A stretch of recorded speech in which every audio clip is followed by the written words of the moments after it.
তিৰংগা যাত্ৰা কৰিলে? ৱেল, নমস্কাৰ জনাইছোঁ। মই ভাৰতবৰ্ষৰ এজন নাগৰিক হিচাপে, ভাৰতীয় নাগৰিক হিচাপে আজিৰ এই যিটো নেকি হৰিচিঙা মণ্ডলৰ বিজেপিৰ উদ্যোগত যিটো নেকি অনুষ্ঠান, যিটো নেকি কাৰ্যসূচী গ্ৰহণ কৰিলে, এই কাৰ্যসূচীত অংশগ্ৰহণ কৰি নিজেই সঁচাকৈ আনন্দিত হৈছোঁ। বহু বছৰৰ মূৰত এনেকুৱা কাৰ্যসূচীত মই অংশগ্ৰহণ কৰিছোঁ আচলতে। আৰু লগতে যিসকলে নেকি ইয়াত অংশগ্ৰহণ কৰিলে তেওঁলোকৰ যিটো উৎসাহ উদ্দীপনা, সেইটো আমাৰ কাৰণে ভাৰতবৰ্ষৰ নাগৰিকসকলৰ কাৰণে সঁচাকৈয়ে অনুপ্ৰাণিত হৈছোঁ মই, আৰু সঁচাকৈয়ে আদৰ্শনীয় উল্লেখযোগ্য। আচলতে ভাৰতবৰ্ষৰ নাগৰিকসকলে এতিয়া বুজি পাইছে যে ভাৰতবৰ্ষ কেনেকৈ স্বাধীন হ'ল। 1947 চনত যদিও স্বাধীনতা লাভ কৰিছিল, কিন্তু এই যেনেকুৱা হিচাপত আমি পালন কৰিব লাগে, তাৰ আগৰ দিনাখন 14 আগষ্টত পাকিস্তান জন্মগ্ৰহণ কৰিলে, ঠিক তেনেকুৱা 47 চনৰ 15 আগষ্টত আমি পালন কৰি আছোঁ। 15 আগষ্ট ইণ্ডিপেণ্ডেন্স ডে হিচাপে, স্বাধীন ভাৰত হিচাপে। ভাৰতবৰ্ষ আজি পৃথিৱীৰ ভিতৰতে আটাইতকৈ ডাঙৰ এটা গণতন্ত্ৰ হয়, আৰু সেই হিচাপে আমি পৰিচয় দিব পাৰিছোঁ। এইটোৰ কাৰণে মই নিজেই গৌৰৱান্বিত অনুভৱ কৰিছোঁ। আৰু এই দেশৰ জনসাধাৰণে যাতে ভাৰতবৰ্ষক এটা আদৰ্শ হিচাপে লৈ, আদৰ্শ ৰাষ্ট্ৰ হিচাপে লৈ, সেই ৰাষ্ট্ৰৰ নাগৰিক হিচাপে গৌৰৱ কৰি যাতে অনাগত দিনবিলাকত ভৱিষ্যতে যাতে তেওঁলোকে আগুৱাই লৈ যায়, আমাক আৰু অনুপ্ৰাণিত কৰে, তাৰ কাৰণে মই তেওঁলোকক আহ্বান জনাইছোঁ। ধন্যবাদ এইখিনি ক'বলগীয়া। নমস্কাৰ। আজিৰ এই হৰিচিঙা মণ্ডলৰ উদ্যোগত এই তিৰংগা যাত্ৰা আমি আজি সমাপন কৰিলোঁ। আমাৰ যিহেতুকে হৰিচিঙা মণ্ডলৰ বা হৰিচিঙাৰ অঞ্চলৰ ৰাইজক আমি এইটোৱে বাৰ্তা দিব বিচাৰিছোঁ, বোলে অহাকালি আমাৰ যিহেতুকে ভাৰত স্বাধীন, গতিকে ভাৰত স্বাধীনতাৰ সেই যিটো ভাৱধাৰা, সেই ভাৱধাৰাটো আমি তেওঁলোকৰ মনত জাগৰণ কৰিবৰ কাৰণে আমি ভাৰতীয় জনতা পাৰ্টীয়ে আমি তিৰংগা যাত্ৰাৰে আমি সেইটো এটা ৰাইজৰ মাজত এইটো বাতাবৰণ সৃষ্টি কৰিছোঁ। গতিকে আমি শুভেচ্ছা জনাইছোঁ ভাৰতবাসীৰ ৰাইজক, যাতে আমাৰ সুন্দৰভাৱে এনেকৈ আমি ইণ্ডিপেণ্ডেণ্ট ডে আমি পালন কৰি থাকিব পাৰোঁ, সেইখিনি আমি ৰাইজৰ ওচৰত আমি অনুৰোধ কৰিছোঁ। আজি আমি হৰিচিঙা মণ্ডলৰ পৰা তিৰংগা যাত্ৰা কৰিলোঁ। সুকলমে আমাৰ তিৰংগা যাত্ৰা সমাপ্ত হ'ল। মোৰ বন্ধু বান্ধৱী সকলোকে ধন্যবাদ দিছোঁ প্ৰথমতে। আৰু লগতে যিহেতু আমাৰ অহাকালি আমাৰ ভাৰত স্বাধীনতাৰ দিৱস 15 আগষ্ট দিৱস আছে, মোৰ সকলো ভাৰতবাসীক মোৰ পৰা শুভেচ্ছা থাকিল। আৰু সকলোকে ঘৰ ঘৰ তিৰংগা উৰাবলৈ মোৰ পৰা অনুৰোধ থাকিল, যাতে আমি ভাৰতবৰ্ষ আৰু এখোজ আগবঢ়াই নিবলৈ পাৰিম। এইখিনি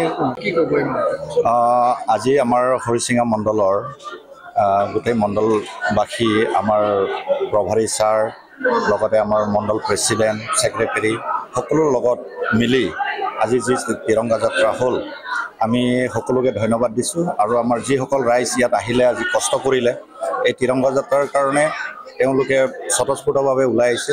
আৰু আমাৰ বিজেপি দলৰ যিটো নেকি নীতি আদৰ্শ তেওঁলোকে ভাল পাইছে, আৰু ভাল পাই আজি তেওঁলোকক কোৱাৰ লগে লগে তেওঁলোকে স্বতঃস্ফূৰ্তভাৱে ওলাই আহিছে। তাৰ কাৰণে গোটেই ৰাইজকে ধন্যবাদ দিছোঁ। আৰু অহা কাইলৈ যিটো আমাৰ 15 আগষ্টৰ ফ্লেগ হোষ্টিং কৰা হ'ব, তাৰ কাৰণেও আমি যোজা কৰি আছোঁ। আৰু সেই সকলো কাইলৈ আমি সম্পন্ন কৰি আমি ৰাইজক অনুৰোধ কৰিছোঁ, তেওঁলোকে যেন সকলোৱে নিজৰ নিজৰ ঘৰত হ'লেও বা নিজৰ নিজৰ অফিচ অনুষ্ঠানবিলাকত হ'লেও তেওঁলোকে তিৰংগাটো কাইলৈ তিৰংগা ঝাণ্ডাটো কাইলৈ যেন হোষ্টিং কৰে। আৰু তিৰংগা যাত্ৰা আপোনালোকে আজি কৰিলে হৰিচিঙা সমষ্টিত, কি ক'ব? ভাৰতীয় জনতা পাৰ্টীৰ যেতিয়া নৰেন্দ্ৰ মোদী ডাঙৰীয়া দেশৰ শাসনভাৰ গ্ৰহণ কৰিলে, তেতিয়াৰ পৰাই ভাৰতীয় জনতা পাৰ্টীয়ে মানে 15 আগষ্টৰ লগত সংগতি ৰাখি পেলাই স্বাধীনতা দিৱসটো আমি এনেভাৱে উদযাপন কৰাৰ ব্যৱস্থা কৰোঁ, যাতে দেশবাসীয়ে দেশখনৰ প্ৰতি যিটো তেওঁলোকৰ শ্ৰদ্ধা, তেওঁলোকৰ যিটো মৰম যাতে জাগ্ৰত হয়। আমি ভাৰতীয় জনতা পাৰ্টি এটা ৰাষ্ট্ৰীয় ৰাজনৈতিক দল। আমাৰ কাৰণে ৰাষ্ট্ৰ সৰ্বোপৰি হয়, আমাৰ কাৰণে দল দ্বিতীয় হয়, আৰু আমি ব্যক্তিসকল তৃতীয় হয়। ৰাষ্ট্ৰৰ কাৰণে সদায় আমি সমৰ্পিত থাকোঁ। অহা কাইলৈ 15 আগষ্টত দেশৰ স্বাধীনতা দিৱস। এই স্বাধীনতা দিৱসটো বহু হেজাৰ ব্যক্তি, লাখ ব্যক্তিৰ জীৱন আহুতিৰ পিছত আমি ভাৰতবাসীয়ে লাভ কৰিবলৈ সমৰ্থ হৈছোঁ। গতিকে এই স্বাধীনতাটো স্মৰণীয় কৰিবৰ কাৰণে ভাৰতীয় জনতা পাৰ্টীয়ে ৰাজনীতিৰ ঊৰ্ধত গৈ পেলাই আমি ৰাষ্ট্ৰীয় কাৰ্যক্ৰম আমি হাতত লওঁ।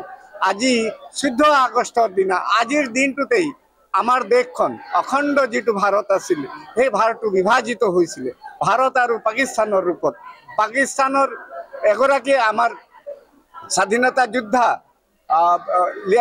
মোহাম্মদ আলী জিন্না আৰু পণ্ডিত নেহেৰু এই দুজনৰ মনোমালিন্যৰ প্ৰধানমন্ত্ৰীক লৈ পেলাই টনা আজোৰাৰ কাৰণে দেশখন বিভাজিত হৈছিল এই কথাটো আমি ভাৰতীয় জনগণক আমি আজিৰ দিনটোত জনাব বিচাৰোঁ যে আমি এক আজি যদি থাকিলো হয় আজি আমাৰ শক্তি বেলেগ থাকিল হয় কিন্তু কিহৰ পৰিস্থিতিত এই দেশখন বিভাজিত হ'ল সেইটো আমাৰ কাৰণে এটা দুখৰ বিষয় আৰু এই দুখটোক আমি বিভাজনৰ বিভীষিকা হিচাপে আমি পালন কৰোঁ আৰু অহাকালিৰ দিনটো আমাৰ সকলোৰে আনন্দৰ দিন দেশৰ স্বাধীনতা উৎসৱ আমি সকলো দেশবাসীক লগতে হৰিচিঙাবাসীকো এইটোৱেই ক'ব বিচাৰোঁ যে আমাৰ ভাতৃত্ববোধ দেশৰ প্ৰতি যিটো মৰম যিটো ভাল পোৱা সেইটো সদায় জাগ্ৰত হ'ব লাগে নতুন প্ৰজন্ম দেশৰ প্ৰেমত তেওঁলোক উদ্বুদ্ধ হ'ব লাগে আৰু এই এনেকুৱা লক্ষ্য আগত ৰাখিয়েই আজিৰ এই তিৰংগা যাত্ৰাটো আমি হৰিচিঙাত ভাৰতীয় জনতা পাৰ্টীৰ হৰিচিঙা মণ্ডলৰ উদ্যোগত আমি উলিয়াইছোঁ ইয়াত সহযোগ কৰিছে এইটো কোনো ৰাজনৈতিক কাৰ্যক্ৰম নহয়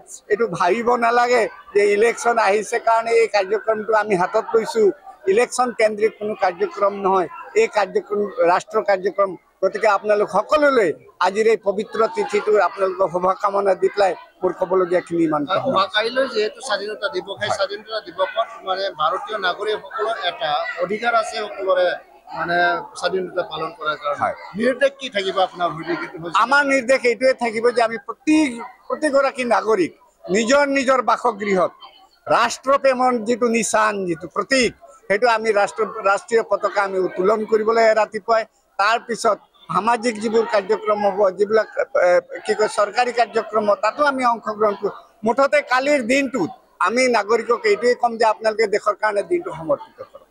থেংক ইউ।